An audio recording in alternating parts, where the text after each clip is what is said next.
औज़ुबिल्लाहि मिनश्शैतानिर्रजीम बिस्मिल्लाहिर्रहमानिर्रहीम अल्लाहुम्मा सल्लि अला सय्यिदना मुहम्मदिन व आलिहि व इत्तरतिहि बिअदाद कुल्लि मालूमिन लका अस्तगफिरुल्लाह अल्लज़ी ला इलाहा इल्ला हुवल हय्युल क़य्यूम व अतूबु इलैहि या हय्यु या क़य्यूम।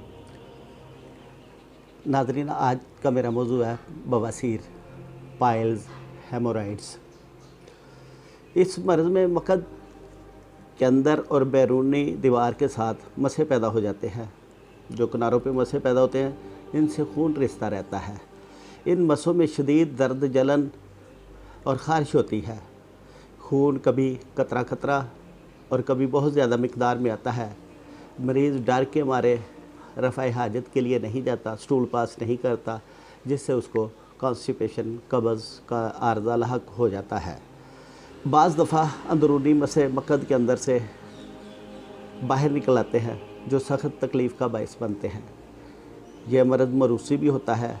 अलावा वर्जिश ना करना, मसाला जात चटपटी चीज़ें खाना, याशाना ज़िंदगी गुजारना, कब्ज़ का होना, मुसलसल बैठे रहना, शराब और गर्म चीज़ें इस्तेमाल करना, जिगर के फेल का सुस्त हो जाना वगैरह भी इसके असबाब हैं।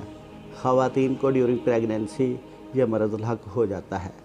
होम्योपैथी में इसकी बहुत आला शानदार अद्वियात है, जिनके इस्तेमाल से यह मर्ज़ जड़ से ख़त्म हो जाती है।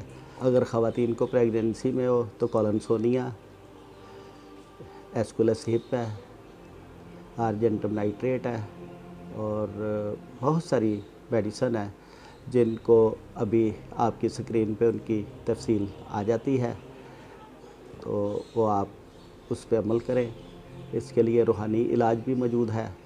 मेरी कोशिश ज़्यादा यही होती है कि रूहानी इलाज की तरफ रहा जाए, क्योंकि हमें कुरानी आयात हर जगह हर वक्त दस्तयाब होती हैं। तो मैंने नुस्खे के अंदर कुरानी आयात भी दे दी है, उन्हें पढ़ के आप इस्तिफ़ादा कर सकते हैं। जज़ाकल्लाह खैर।